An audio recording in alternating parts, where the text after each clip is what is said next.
So now we're done, and we can even remove our paper. That's better, so that when we apply the paint will not go on the regular paper, because as you've learned earlier, if not removed soon enough, the paper can basically stick to the back side of our clothes. One thing I forgot to mention of how and where we're going to be applying the colors actually. These days it's quite a big trend in illustration and actually in fashion designing.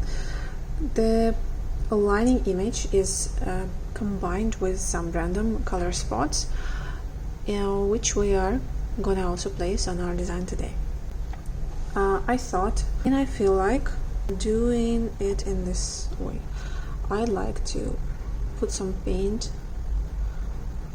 of a green color somewhere in here. I'm just showing it for you, and another one in here. So here the green one will be as an abstract spot imitation for the greenery, and this side will be in pink color, also an abstract color spot for to highlight lips and the cheek. Now please move your t-shirt aside in order to protect it from the paint splashes, and let's get to mixing our colors. I decided to use this time Jacquard textile paints. They have a light body, they will be really simple and quite easy to apply on a thin surface. They will not stiffen the fabric. So black color will be for lines, and these two colors, they will be for color blocking, but I see these two as very bright primary colors, so I'd like to mix them up a little bit with white paint and make a bit pastel, a bit more feminine to complement our design. Another reason why I like to mix the colors and make them in more pastel shade, because the accent in this kind of particular illustration should go to the line itself, right? The black line, it should be the first thing that where attention goes to. But if we are also going to make look this kind of bright red or green abstract color spots, the image will not look balanced.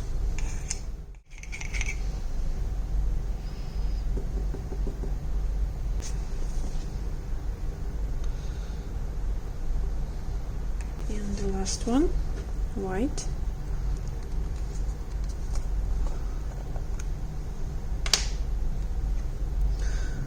You see, with the time, the Jacquard paints, just like any other paints, they become a little bit thicker than they are when they are very, very fresh. That's another reason why we really need to focus on properly mixing the paint before using it.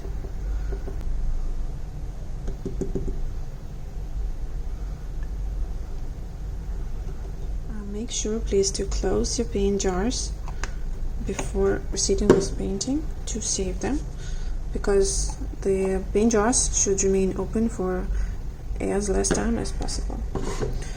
We will place the black color on palette only when we start painting the lines. For now, there is no need. Okay. At this moment, your water might become red or gray, so I suggest you to bring another clean water jar before proceeding with painting. Now, how we mix the paint? First thing, I'm going to make the brush a little bit wet and properly wipe it. There should be no water dripping from it, right? In case your paint has become a little bit too dry, if you've been painting earlier, you can like really slightly, like not just quickly dip it into water, and trust me, on the bristles there's already enough of water. Check it out. See, it's really enough. And then you can slightly mix the paint. In order to make pastel color in greater amount, we need the white color and just a little bit of the pigment. As I said, I'd like to make it pink, and I already like how it goes. One important advice is that fabric painting requires much more of paint than the regular painting on paper, so pre-mix more paint in advance. What I did just now is that I don't want to pre-mix all the paint with my paintbrush, because it's going to absorb too much of paint into its tuft, and it will be really difficult to take it all out during washing. So I prefer mixing all the paint with palette knife or anything else that is convenient for you. Palette knife is the best thing. So I suppose that this amount of paint should be enough for me, but obviously time will tell. And I'm going to go ahead and do the same thing with green shade. And now these are two really beautiful pastel colors. So let's get to painting. Now here comes the moment that we've been all waiting for so much. Before getting started with the painting, you see the first spot which I want to color is here. So basically this whole area is open and rather vulnerable to paint splashes. Since my palette is located on the left side, and that's because that's how it's convenient for me, I'm going to protect this side with a piece of paper. I'm actually going to even fix it here. Okay, and it's actually almost cardboard, so it will not, in case if some water or paint is going to drip here, I'm going to feel safe. Okay, you can also use this advice.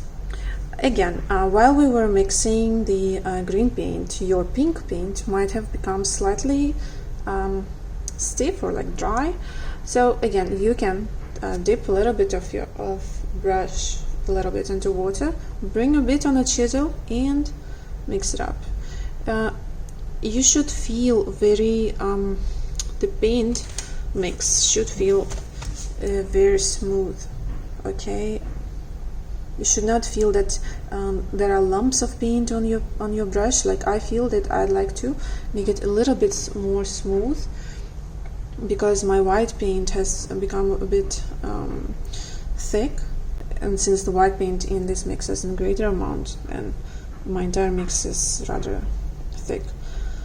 Now I have my brush completely covered in paint. This is good, and there is no excess of paint, you see, it's just very properly covered. And I'm going to start painting as per my markings. Kindly pay attention of what's going to be happening right now, into my brush strokes, into the speed, and into the way I stretch the paint all over the fabric. You can notice that the fibers go in the vertical, like no lengthwise, not widthwise, but like lengthy. So I'm going to start covering the fibers of this t-shirt along the fibers.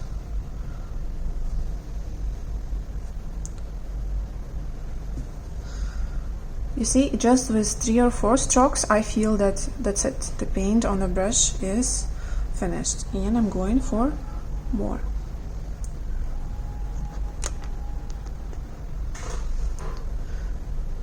Again, whenever you feel that also the brush also feels a little bit dry, the moves, everything, you can in a very moderate amount add the water into your mix.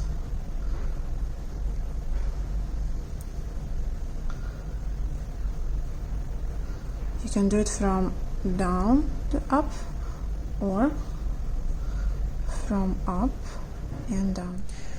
We'll proceed now with the second color, which is green.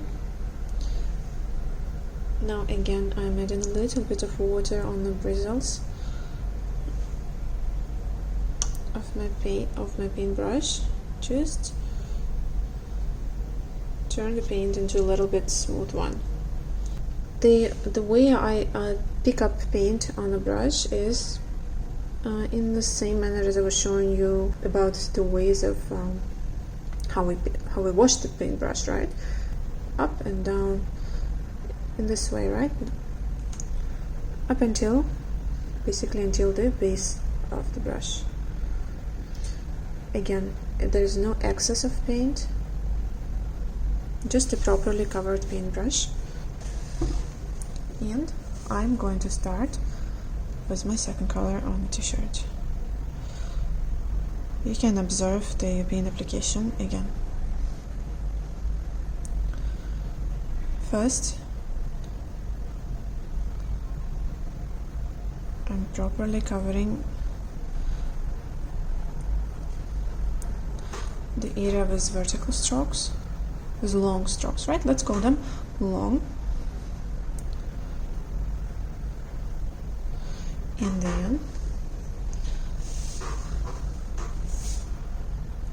And then short. Already cross the fibers.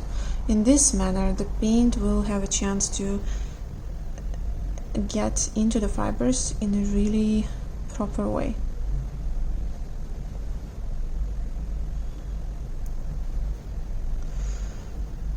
What's going to happen with our disappearing marker? Well, the lines are going to disappear. Okay, we are going to apply them once again, don't you worry, but that's what happens with this marker. Its purpose is to stay only for as long, only until you start applying paint. I'd like to maybe show even closer to you the way I work with my brush, because as I'm teaching, I'm actually also noticing this process more while it's going automatically. Even though I apply the paint all the way until the beginning of the tuft, I actually work only with, you could say, half of the brush, because I do not press in this way. There is actually no point. It becomes really difficult then to distribute paint.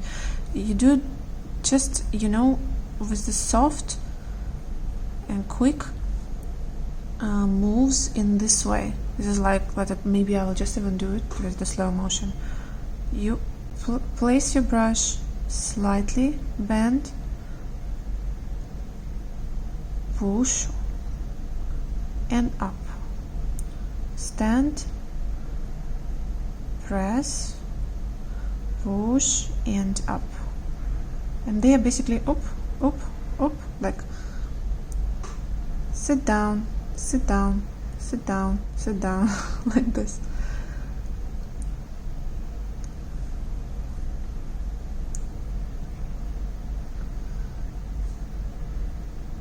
Then with such long stroke, when we was just slightly pressing on your brush, you can achieve the neat edges. Oop, a little bit of white paint, okay, but it's okay. To where I wanted it here as well. Now I feel that in the process paint becomes more like thicker than in the beginning, so I keep freshening up my brush in the water jar and bringing in a very small amount of water into the paint mix.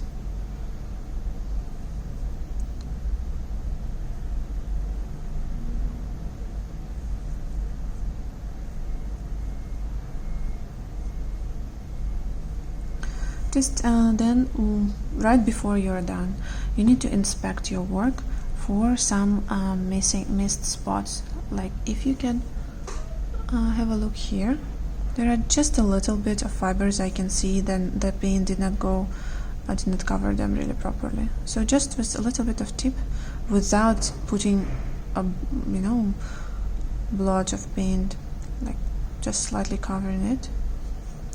The painting on white clothing is super extra easy, and really one should not worry too much because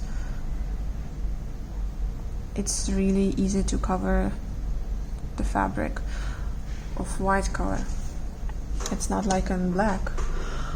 And we're done. I hope this process was easy and fun for you. You have had some experiences, maybe even first experiences with your fabric paint. I hope you enjoyed it.